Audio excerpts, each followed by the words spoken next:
I mean, it feels like a physical game every game. Feels like it's been a physical season. But yes, I think, I feel like I've been on. Caitlin Clark is furious heading into Game 3 of the WNBA semifinals against the Las Vegas Aces. The Indiana Fever didn't just lose Game 2, they had it ripped out of their hands. This wasn't about being outplayed, and it definitely wasn't about talent. No, the story of the night was how the officials practically delivered the win to Las Vegas on a silver platter. 41 fouls were called in total, 16 in just one quarter. Players were hitting the floor on nearly every possession, and yet, somehow the headlines framed Aja Wilson as the hero, while Lexie Hull, playing through a painful back injury, pushed through punishment no player should ever have to endure. If this is what counts as playoff basketball in the WNBA, then the league has a credibility problem it can't keep ignoring. If you're fired up for Game 3, drop a "Let's Go Fever" in the comments. The Indiana Fever, 89-73. The Indiana Fever were in control of this game. What makes this even more maddening is how Indiana still found ways to fight through the chaos. Remember Game 1, that wasn't just a win. It was a statement. Indiana walked straight into the Fortress, home of the two-time champs, and dismantled Las Vegas with pure discipline. Kelsey Mitchell, locked in from the opening tip, dropped 34 points, playing the game of her life and proving she could own the spotlight against the league's best. The Fever controlled the tempo, moved the ball beautifully, and completely shut down the Aces. Aja Wilson and the Las Vegas Aces lose Game 1 on their home court to... But even in that dominant win, something felt off. The whistle. It already seemed tilted toward Las Vegas. The foul numbers were lopsided, but Indiana's control of the game buried the issue beneath the scoreline. Still, you could feel what was coming.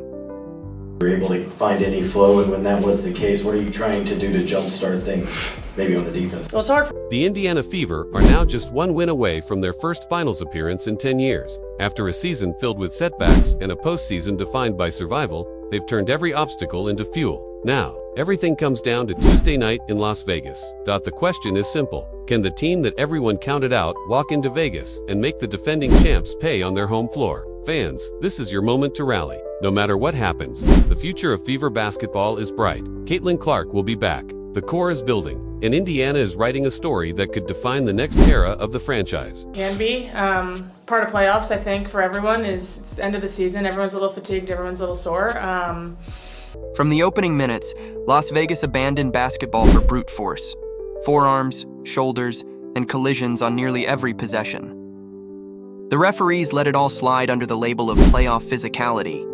But when you stack up 41 fouls, including 16 in a single quarter, that's not intensity. That's chaos. The Fever never had a chance to find their rhythm. Home court isn't just about friendly rims. It's about collective pressure on every decision. Every trip down the floor was chopped to pieces. A team built to run and flow was forced into broken half-court sets, the exact opposite of their identity. And while Indiana stumbled through stop-and-start possessions, Las Vegas lived at the free throw line. Kept pushing through. That's not a quote you throw away. That's the definition of grit. No one embodied this battle more than Lexie Hull. She shouldn't even have been out there. Her back was already banged up from Game 1, and most players would have sat. But Hull strapped in, stepped on the court, and fought. And how did the Aces respond? They targeted her. Every cut, every defensive rotation, every box out, there was extra contact, extra shoves. She hit the deck more times than anyone should in a single game, yet she refused to fold. Instead, she stepped to the perimeter and buried 5 three-pointers, tying the Fever's playoff record. It wasn't pretty. It wasn't clean. It was defiance, pure and simple. Afterward, she admitted she was sore and needed constant treatment, but she kept pushing through. That's not a quote you throw away. That's the definition of grit. For the whole half court. You put 2 hands on somebody like that, it should be an automatic foul. And yet, the headlines celebrated Wilson. 25 points, 9 boards, 5 steals, 2 blocks, a box score glow-up. But what those numbers don't show is how they came. Wilson didn't win this game on pure skill. She bulldozed her way into the paint, forced collisions, and drew whistles that Indiana never saw at the other end. Fans watching weren't fooled.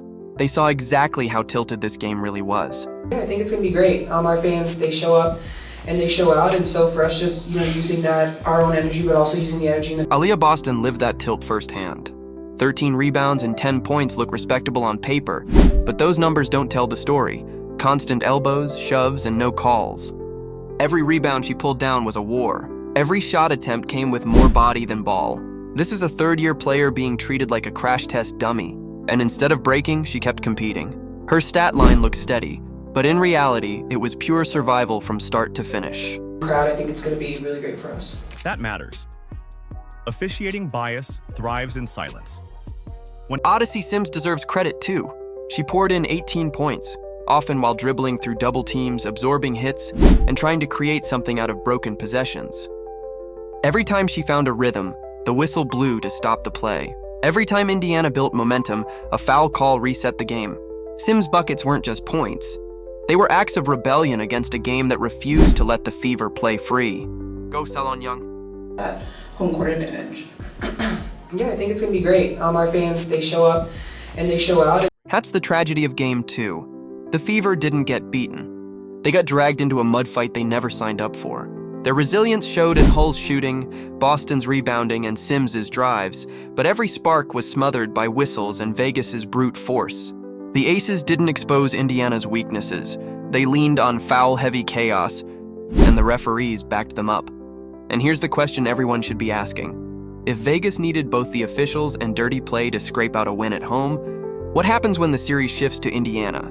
What happens when the Fever return to Gainbridge Fieldhouse with their crowd behind them, burning with anger over how Game 2 unfolded? Because let's be real, this wasn't proof of the Aces' greatness. It was proof of their desperation. If the referees tilted Game 2 toward Las Vegas with 41 fouls and endless stoppages, the other factor that swung the game was strategy. Specifically, how did the Aces completely neutralize Kelsey Mitchell after she exploded for 34 in Game 1? That's the real tactical story. In the opener, Mitchell torched them from everywhere. Catch-and-shoot threes, hesitation drives, mid-range pull-ups, even fearless attacks at the rim. Vegas had no answer. But by Game 2, she was smothered. Held to just 13 points, she didn't suddenly forget how to score. This was the result of a focused, suffocating game plan. Cut off her air supply and force anyone else to beat them. Referees to acknowledge it. When Hull gets knocked to the floor on a cut, the Aces put multiple bodies on her at all times. Even when Mitchell didn't have the ball, defenders face-guarded her like she was the only player on the floor. Every time she cut, she absorbed bumps and elbows. Screens set for her were blown up by hard hedges or outright collisions. By the time she finally found daylight, the shot clock was bleeding away, and the quality of her looks had vanished. The difference wasn't about skill. It was pure physical denial. And while the tape might show disciplined defense, living through it in real time felt like bruises, frustration, and a whistle blowing every few seconds to kill rhythm. The physicality was out of control, that's for sure. I mean, in the NFL, you can bump and grab a wide receiver for the first 5 yards, but in the W, it feels like you can do it for the entire half court. You put two hands on somebody like that, it should be an automatic foul. They talk about freedom of movement, but there was none. And listen, I'm not saying we weren't fouling too. I'm saying it's out of control. in Vegas, the game moves on. In Indy, 17,000 people erupting forces. What's wild is that even Becky Hammond, the Aces head coach, admitted afterward that she wasn't thrilled with how rough the game had become. Imagine that. Her team benefited from the whistle, from the stop-and-start chaos that shattered Indiana's rhythm, and yet she still expressed frustration about the level of physicality. That detail matters because it proves what everyone watching already knew. The outcome wasn't built solely on smart adjustments. It was shaped almost entirely by officiating that allowed, and in some cases rewarded, the Aces' hyper-physical approach. Inside, Aaliyah Boston was still grinding. She finished with another double-double, 10 points and 13 rebounds, but those numbers don't show the pounding she took. Every rebound came with shoves to the back or arms across her body. Every post-up turned into a wrestling match. Vegas also got clever. They spaced the floor, pulled Boston out of position, and let Aja Wilson or Jackie Young drive into the gaps where help arrived a second too late. It wasn't artistry, it was exploitation. They knew Boston couldn't be everywhere, so they made her choose. Her stat line doesn't reflect how much ground she had to cover, and then the Fever turned to their starting point guard, and here came Hull, an early test. A great sign because her shooting had been off. Mitchell missed short, but Hull snagged another offensive rebound, turned, and fired. 2 of their last 3. Hull again. Yes, she found it. Show out, and so for us just, using that, our own energy, but also using the energy in the crowd, I think it's going to be really great for us. And then came Lexie Hull. Vegas may have succeeded in erasing Mitchell, but they couldn't erase Hull.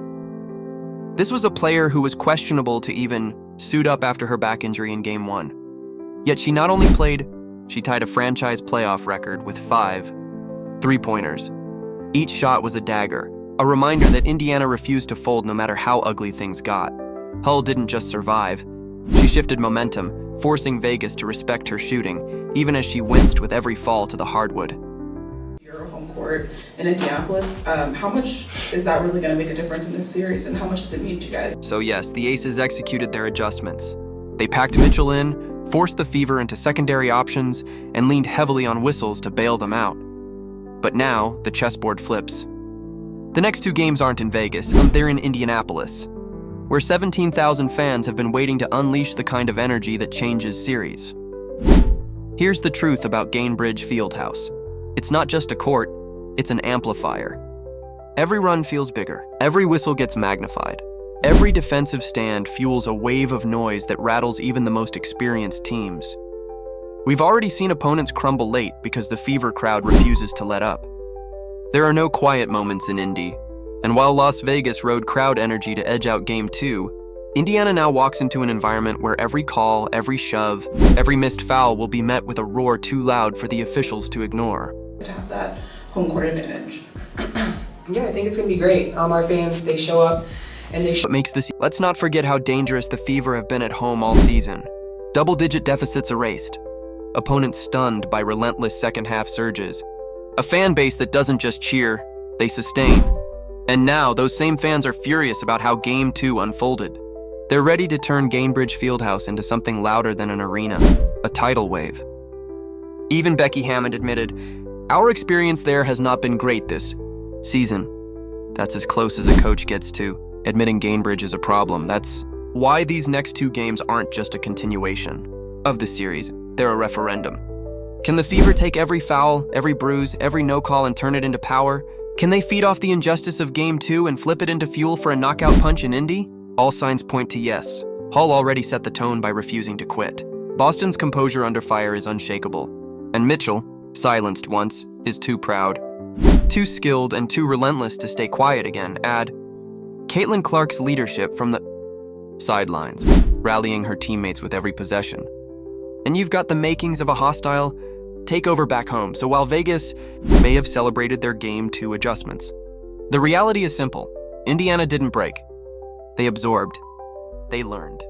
And now, they're coming home to reclaim everything that was taken from them.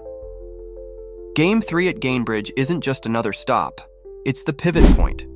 The Fever aren't coming home to survive. They're coming home to attack, to put the Aces on the ropes with the crowd as their weapon and revenge as their fire. That matters. Officiating bias thrives in silence. When a shove on Boston goes unnoticed... That matters. Officiating bias thrives in silence. When a shove on Boston goes unnoticed in Vegas, the game simply moves on. But in Indy, 17,000 people erupting forces the referees to acknowledge it. When Hull gets knocked to the floor on a cut, the crowd demands accountability. Home court isn't just about friendly rims, it's about collective pressure on every decision. For the Fever, that noise is fuel. Hull, taped up and battling pain, has already proven she won't stop. Boston's work in the trenches only grows sharper with fans lifting her energy. And Mitchell, who had her worst playoff night in years, now walks into a building that chants her name before she even takes a shot. You can feel her frustration from Game 2 boiling over. At Gainbridge, that frustration is likely to transform into aggression and scoring fireworks. History leans Indiana's way, too. Teams that win Game 1 in a best-of-5 already tilt the math. And the Fever didn't just win Game 1, they blew Vegas out on their own floor. That kind of confidence doesn't evaporate because of one whistle-heavy loss. If anything, it hardens resolve.